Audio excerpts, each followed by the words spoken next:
Bonjour, bienvenue au cabinet de Laurent Latapie, avocat Fréjus. Je viens vous parler aujourd'hui des différentes options que vous pouvez formuler lorsque vous présentez un plan de sauvegarde ou un plan de redressement judiciaire.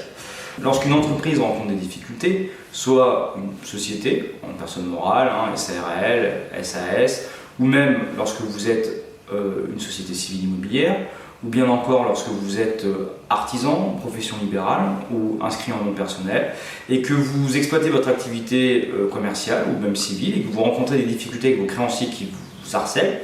vous avez la possibilité de vous placer sous la protection du droit des entreprises en difficulté en sollicitant tantôt l'ouverture d'une procédure de sauvegarde, tantôt l'ouverture d'une procédure de redressement judiciaire. L'objectif est de faire en sorte que les créanciers s'arrêtent de vous poursuivre. Il y a ce qu'on appelle un principe d'arrêt des poursuites individuelles.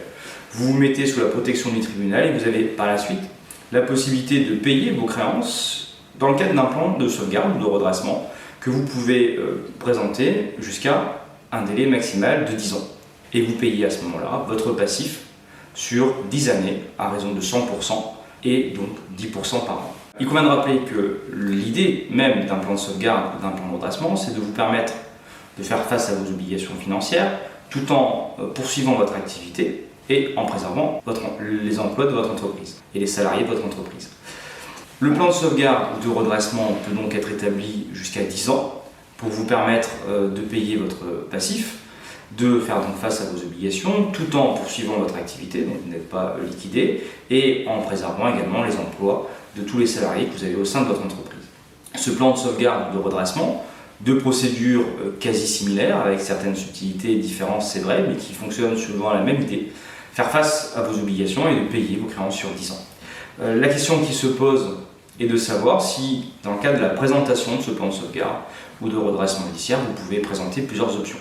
Êtes-vous cantonné à une seule option 100% sur 10 ans, à raison de 10% par an pendant 10 ans, ou avez-vous la possibilité de présenter plusieurs options ou plusieurs modularités qui vous permettent de rendre votre plan plus adapté à vos capacités et de remettre en place cette tentative de négociation avec vos différents créanciers. Et c'est l'article 126-5 et suivant du Code du commerce, tout comme la jurisprudence, offre des opportunités d'aménagement de ce plan à tiroir avec plusieurs options possibles.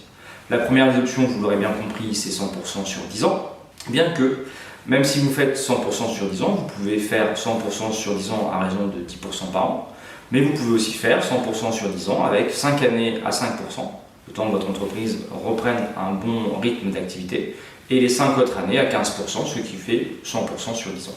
Vous pouvez aussi faire plusieurs options. Vous pouvez faire une première option à 100% sur 10 ans, qui ne permet ni aucune remise de la créance qui est due, mais vous pouvez faire aussi une option pour certains créanciers qui pourraient accepter de, par exemple, 30% pour solde de tout compte.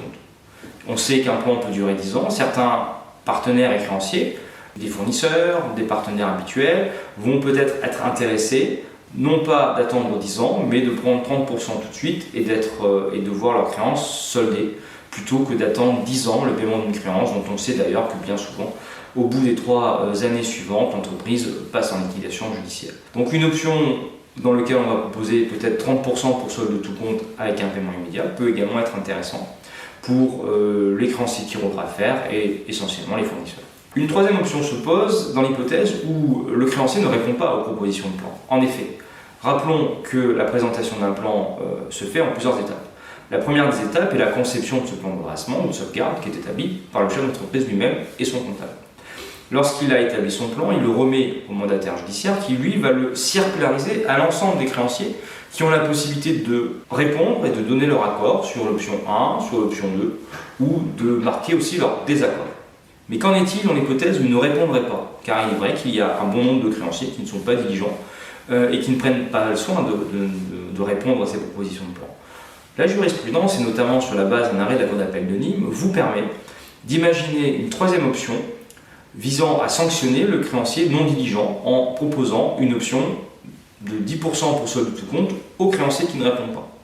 Et la jurisprudence a autorisé et validé cette hypothèse de plan à option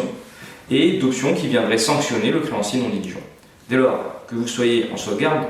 ou en redressement judiciaire, Vous avez la possibilité de présenter un plan sur 10 ans, mais vous pouvez aussi l'agrémenter de différentes options, jusqu'à même présenter une option qui viendrait sanctionner le créancier qui ne ferait pas diligence et qui ne répondrait pas à votre projet de plan.